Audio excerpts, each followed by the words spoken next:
इसी प्रकार अन्य प्रसंगों को श्रवण करने के लिए महाराज श्री के एकमात्र अधिकृत ऑफिशियल यूट्यूब चैनल को सब्सक्राइब करके बेल आइकन को अवश्य दबा दें।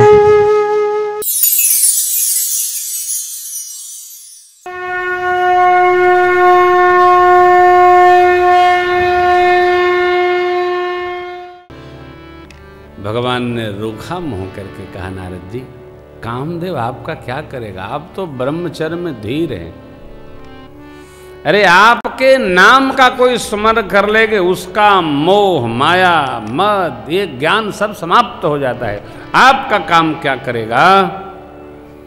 लेकिन भगवान ने देख लिया, करुणा निधि मन देख विचारी कि उरयं कुरे गर्भ तरु भारी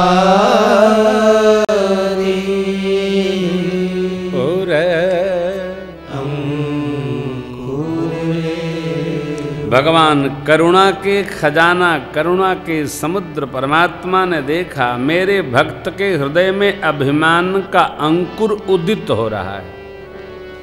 मैं शीघ्र इसको नहीं उखाड़ूंगा तो ये वट वृक्ष का स्वरूप प्राप्त करेगा।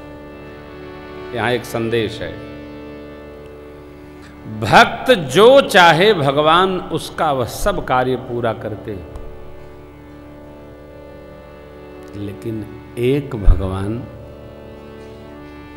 एक कोई कार्य रोक लेते हैं। क्यों? भगत को अभिमान न हो। अरे सब कार्य हमारा संपन्न करते चलें तो भगवान भुला ही जाएंगे, हमको हम ही याद रहेंगे। नहीं, रोकते हैं प्रभु। और यही भगवान की भगवत्ता है। हम जो चाहें वो होगा, परंतु अपने भक्त के मंगल के लिए भगवान एक रोक लेते हैं। नारद जी कामजयी है, ठीक बात, परंतु भगवान से यह बात नहीं कहनी चाहिए, क्योंकि जो कुछ भी भक्त का है वो भगवान के द्वारा है, भगवान का दिया हुआ है। प्रभु आपकी कृपा है, भजन कर रहे थे, वो आया और आपकी कृपा से पार हो गया। ना, मैंने काम जीत लिया, कृपा दूर हो गई, तब कृपा बरस गई। और भगवान ने नारद जी को विदा किया तो एक माया का नगर निर्माण कर दिया।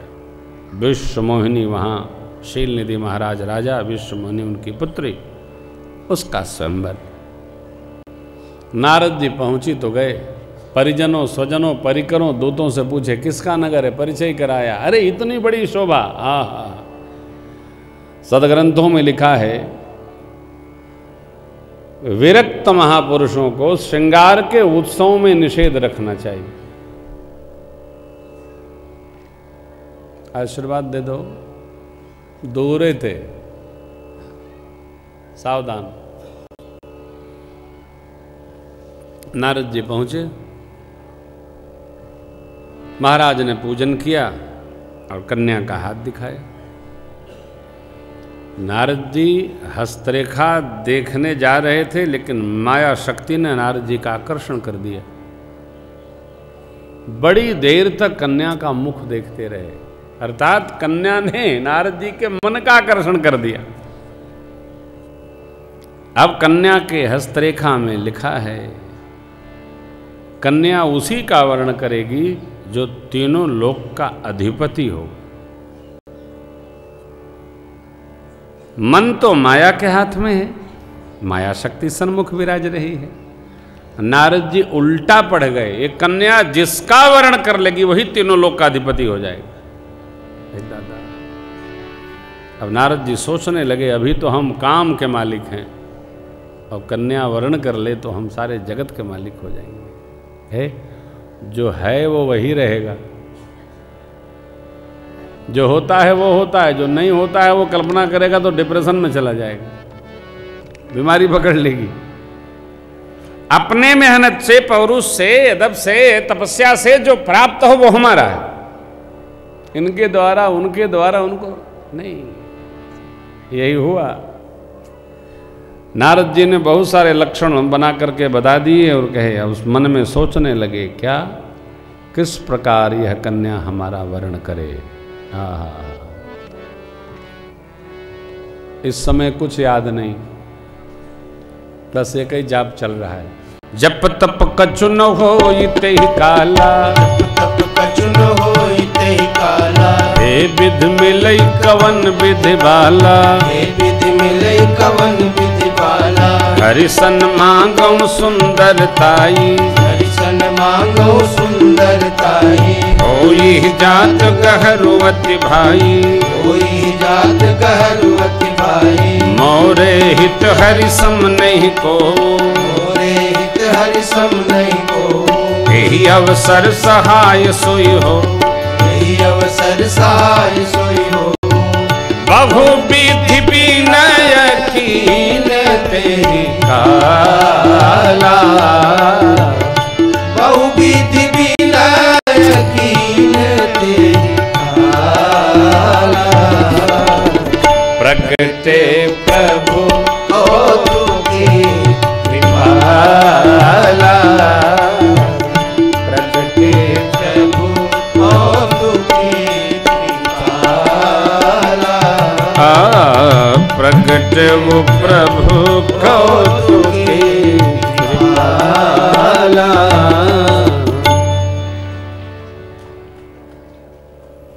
इस अवसर पर तो बड़ा सुंदर स्वरूप चाहिए जिससे कन्या देखते वर्ण कर ले। अब इस समय हमारा कौन सहायता कर सकता है? हमारी भगत का कौन सहयोगी होगा? भगवान। नारद जी तीनों लोग 14 भुवन में ढूंढते ढूंढते भगवान पर जाके टिक गए। यदि थोड़ी देर के लिए, 2 घंटा के लिए भगवान अपना स्वरूप दे दे तो हमारा भी काम बन जाए। ध्यान रखिएगा, कपड़ा उधार मिलता है, जूता उधार मिलता है, आजकल तो बिग भी उधार मिल जाता है, कोट उधार मिल जाए। पहले गांव में बताते हैं, एक शेरवानी में पूरे गांव का ब्याह होता था। लेकिन साहब रूप उधार नहीं मिलता, ये तो अपने वाला रहेगा। और नारद जी भगवान जब प्रत्यक्ष भय तो क्या मांग रहे हैं? आपन रूप देहु प्रभु मोहि, आन भाति नहीं पाओ। अपना रूप दे दीजिए। रूप कैसे देंगे साहब?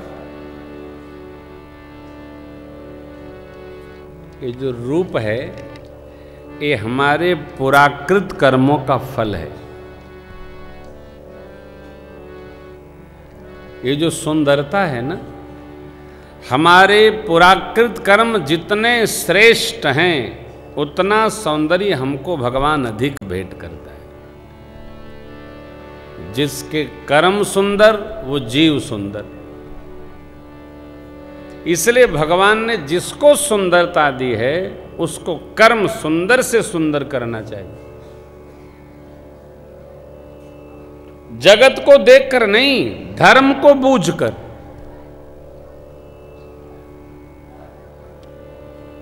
कौन कर्म सुंदर है महाराज? आप तो सब जानते हैं, हमसे अधिक तो आप जानते हैं। ये सुंदर कर्म है। भला किसी का कर न सको तो बुरा किसी का मत करना। ये सुंदर कर्म है। सन्मार्ग पर चलें, सत्य का संग करें, किसी का बुरा न करें, भगवान का स्मरण करें, दान पुण्य करते रहें, श्रेष्ठ का सम्मान करें, आदर करें, भगवान की पूजा करें। गौ ब्राह्मण पीपल वृक्ष तुलसी जी, नदी, सरोवर, इनको वंदन करें, ये सब सुंदर कर्म है।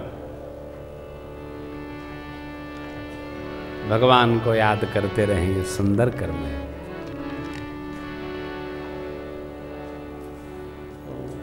सरोवर पर जाना, वो पहाड़ चढ़ना उतरना, ये कोई बहुत महत्वपूर्ण कार्यक्रम नहीं है।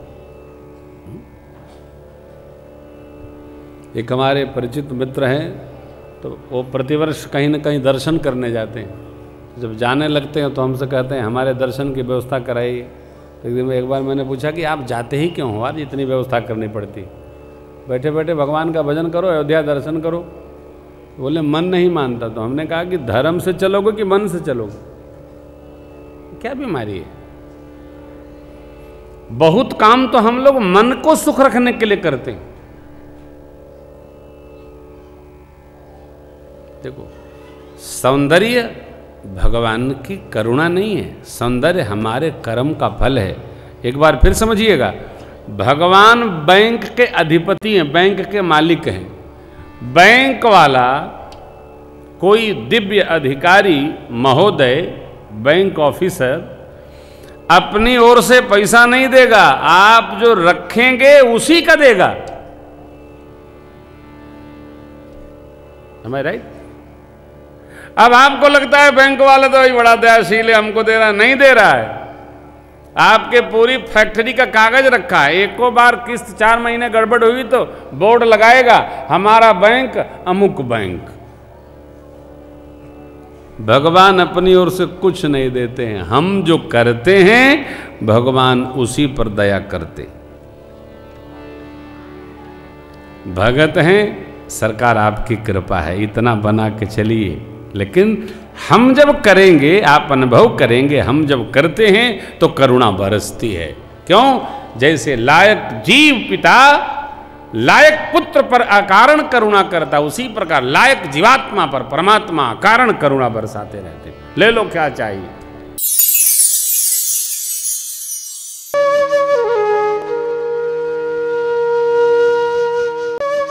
इसी प्रकार अन्य प्रसंगों को श्रवण करने के लिए महाराज श्री के एकमात्र अधिकृत ऑफिशियल YouTube चैनल को सब्सक्राइब करके बेल आइकन को अवश्य दबा दें।